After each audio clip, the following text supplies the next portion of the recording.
Hi, I'm Cam, and this is Sydney Loofe Part 1. In 2017, 24-year-old Sydney Loofe matched with a girl named Aubrey on Tinder. The two went on a date and she texted her friend just got done chilling with a super cute girl. This was followed by, I hope she doesn't have a boyfriend, I didn't ask. On November 15th of that year, Sydney went on a second date with Aubrey, who she referred to as her dream girl. In reality, this dream girl was lying about who she was and her true intentions. Aubrey's real name was Bailey Boswell, and she and her boyfriend Aubrey Trail had been plotting for months to murder someone. They used social media to contact potential victims and finally settled on Sydney. Surveillance footage just hours before Sydney disappeared showed Aubrey buying duct tape, knives, trash bags, and bleach. Aubrey also visited Sydney's place of work and was caught watching her leave. Sydney failed to show up for work the next morning and was reported missing by her mother at 5 p.m. on the 16th. That same night, the landlord that lived above Bailey and Aubrey reported a strong odor of bleach. On November 19th, police searched their apartment and found the walls had been wiped down. Aubrey and Bailey had fled. Aubrey Trail then uploaded a video to Facebook declaring his innocence. This was before police even announced him as a suspect. On November 30th, Aubrey and Bailey were arrested at a hotel on separate charges. Sometime around December 4th, Sydney Loofe's body was found in a ditch off a rural road when someone saw an arm sticking out of a trash bag. She was immediately identified through her tattoo that read, "Everything will be wonderful someday." Her cause of death was strangulation. Aubrey testified that Sydney was killed by accident and he removed her organs after he panicked. On June 24th, 2019, while Aubrey was in court for her murder, he shouted, quote, "Bailey is innocent and I curse you all," before slashing his throat and falling out of his wheelchair. Later during Bailey's trial, a witness told the court that Aubrey and Bailey said they could make $1 million torturing and slaying someone on video. Today, June 9th, 2021, Aubrey Trail was sentenced to death. Bailey Boswell will be sentenced later this year and may also face the same fate. These identical twins married another set of identical twins. Even though doctors had told them not to do it. Brittany and Brianna were twins, who literally did everything together. They both attended law school together and even got the exact same grades. When they graduated, they started working at the same law firm, and they even shared the same bed for most of their lives. One day, they met another set of twins. Their names were Josh and Jeremy. The girls fell instantly in love with them. They both got proposed to at the same time and even decided to have their wedding ceremonies together. Now here's the weird part. The couples moved into the same house together and were planning to have a baby at the exact same time. But doctors told them their children would not be cousins but siblings due to the DNA. For more 7 This photo, taken September 29, 2017, was the last photo ever taken of 25-year-old Anne Faber. Anne was on a bike ride in Bern, Netherlands when she was caught in the rain. She stopped to send a selfie to her boyfriend at around 6:50 p.m., and then she disappeared. Friends, family, and authorities with canine units searched for Anne, and eventually some of her personal items were discovered. Her coat, her backpack, and her bike were all located. 2 weeks later, Anne's body was discovered buried in a nature preserve in Zeewolde. Soon they had a lead. DNA found on her jacket was tested, and it turned out there was a match. The match was for a 27-year-old man named Michael Penhouse. This guy has a very dangerous background. He went to prison for raping 2 teenage girls in 2010. After serving 2/3 of his sentence, he was released. Before going back into society, he checked into a psychiatric facility to get help for a drug problem. And here's where you're gonna get mad. Sex offenders in psychiatric treatment facilities in the Netherlands are required to have supervision. However, privacy laws allowed Penhouse to enter the facility without ever disclosing that. So they had no idea he was a threat, which meant they would allow him to leave for short periods of time, unsupervised. One of those times was September 29th, the day that Anne was on her bike ride. Once they had the DNA match, authorities wasted no time arresting Penhouse. This was in March of 2018. He was actually pretty forthcoming with what happened that day. He claimed he left the facility with a bunch of tools hidden in a bag, and he told them he was going to refuel his scooter. As he rode his scooter, he saw Anne on her bike and he caused a collision. He then attacked her, brutally raped her, broke her phone so it couldn't be traced, and then forced her to walk deep into the woods. There, he slit her throat with a knife and she died. He then acted out a very detailed disposal plan. After the attack, he hid her in the woods under a pile of leaves. He then returned the very next day with his mother's car and decided to move the body. First, he thoroughly washed her with chlorine to dispose of any evidence and then buried her in the nature preserve. He took her belongings and then scattered them in different locations all over. Penhouse went to trial for murder and rape. His legal team was fighting that it was not actually considered murder. In the Netherlands, murder means it's premeditated and it's intentional. And they were saying that he never intended to kill anyone that day. It just happened. He ended up getting sentenced to 28 years for manslaughter. Then in June of 2020, his sentence was reduced by 4 months because his rights were violated during his violent arrest and he hurt his shoulder. Oh. I can't help but think we should reconsider the rules around privacy in these treatment facilities. Had he been monitored correctly, Anne Faber would still be alive. Let's discuss one of my most requested cases, and why I personally believe that Gypsy Rose Blanchard should have never been in prison. Some of you may be familiar with this story, whether it's because of documentaries or the recent show The Act on Hulu. But I hate to inform you that The Act is pretty problematic. One, because some things are very factually incorrect, but also Gypsy Rose here wasn't getting any money from the show, even though she was apparently supposed to.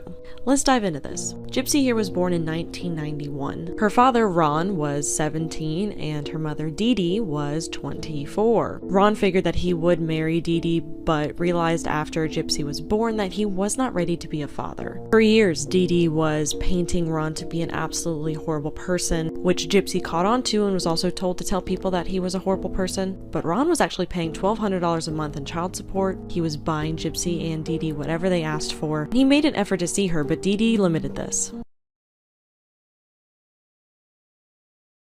When Gypsy was a baby, Dee Dee claimed that she had sleep apnea, and then it just got progressively worse from there.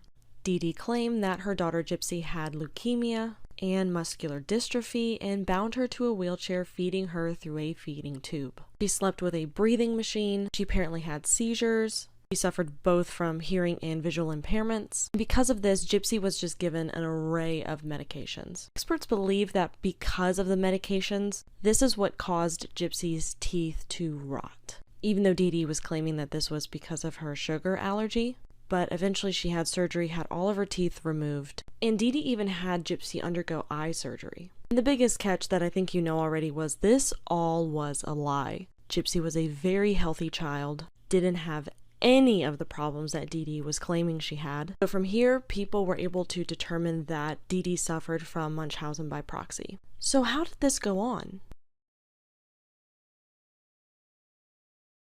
So according to Dee Dee, they lost their home to Hurricane Katrina, so they relocated in Missouri. So they were getting funds from the Hurricane Relief Fund. Then because of Gypsy's quote-unquote illnesses, they were getting free trips by charity-sponsored organizations and getting to go to Disney World, which is where this viral video comes in, where this person saw Gypsy at Disney. Habitat for Humanity even built them a house, which had a ramp and it was pink. Apparently, if any doctor ever questioned Gypsy's medical history, and maybe didn't believe Gypsy or Dee Dee, Dee Dee would take Gypsy to another doctor. Then, at the age of 14, Gypsy saw a neurologist who kind of caught on to this. But he didn't report anything to the authorities because it's kind of rude to question if a child might not have leukemia. So he didn't say anything because he didn't have enough evidence. In 2009, an anonymous report was sent to the authorities. Caretakers came and checked out the home, but didn't see anything wrong, so they left. And according to Gypsy, Dee Dee was very abusive. Gypsy was at a convention where she met this man and they had planned to run away together. Dee Dee claimed, though, that Gypsy was underage and yelled at the person, and this is when Dee Dee smashed all of Gypsy's electronics, actually bound her to her bed. But here's another interesting thing. Gypsy wasn't underage. Gypsy was actually 19. Dee Dee was actually altering Gypsy's birth certificate and claimed that Gypsy had the mind of a 7-year-old, but this wasn't true. Gypsy, though, did manage to get a hold of a laptop, and she joined a Christian dating site where she met Nicholas Godejohn. Two apparently conspired to kill Dee Dee. Nicholas would go on later to say that he would do anything for Gypsy and wanted to see her out of that situation. So he came over one night. Gypsy hid in her bedroom while Nicholas stabbed Dee Dee to death. The two then took off to Wisconsin, where his parents lived. According to Gypsy, she wanted her mother found, so this is where the infamous Facebook post comes in. I cut off a little bit of the bottom there because it gets really dark. Now, because of the Facebook post, authorities were able to trace it back to the exact house where Gypsy and Nicholas were hiding. Nicholas's parents had no idea what was going on. And this is when word got out that Gypsy could walk, The only reason she didn't have hair was because her mother was shaving it, not because she was undergoing chemotherapy. She was perfectly healthy. 2016, Gypsy pled guilty to second-degree murder and received 10 awful years in prison. Nicholas was charged with first-degree murder and sentenced to life in prison without the possibility of parole. Nicholas also claimed to have an alternative side to him. He claimed to have two personalities, and one was very dark and very grim, and that's the personality that killed Dee Dee. But did tell authorities that this was all Gypsy's idea. It's rumored that this is not the only crime that Dee Dee was committing. Dee Dee's family believes that she had a hand in the death of her own mother, and even her stepmother Laura claims that she tried to kill her with weed poisoning. Gypsy is eligible for parole in 2024 and claims that she's had more freedom in prison, but does hate that her mother is dead. Hi everyone, my name's Sarah, and I'm going to kick off my new TikTok page with a true crime story that is also a survival story. This is going to be about Mary Vincent, and it's going to be a few different parts. I can't fit all of the information into 60 seconds, but I hope you guys learned something, and yeah, let me go ahead and tell you the story. Mary Vincent was born in 1963 in Las Vegas to a mechanic and a blackjack dealer.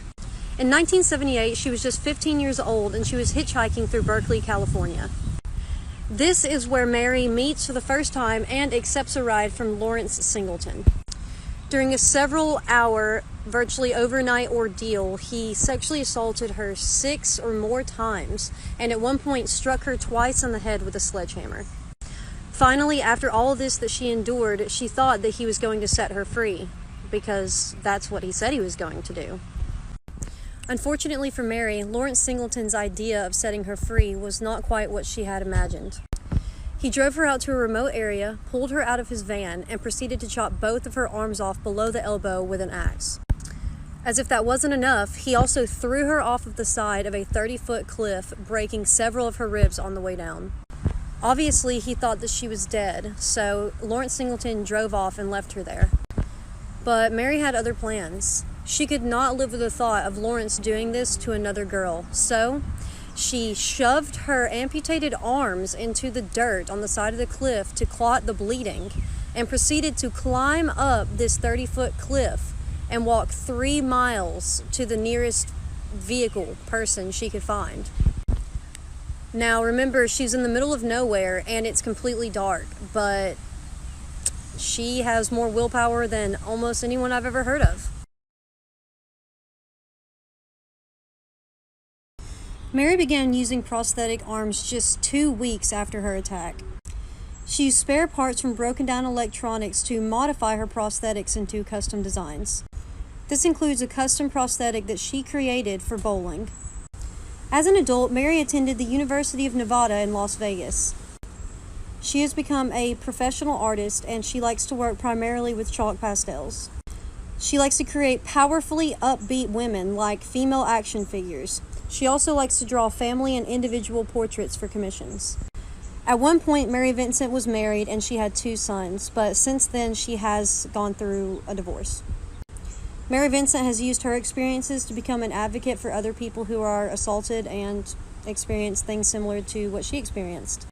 She is a mother, an advocate, and an artist, and in many people's opinions, including mine, a hero.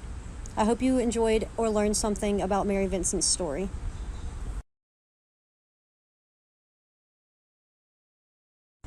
Mary was also awarded nearly $2.6 million in a civil suit against Lawrence. However, she never saw a penny of it because he had no money. After he was released 8 years later, Lawrence went on to succeed in murdering a woman in Florida in 1997. Her name was Roxanne Hayes. Mary traveled from California to Tampa, Florida to testify yet again at Lawrence's trial. Here, he was sentenced to death. However, he never saw his execution date because he died in 2001 from cancer.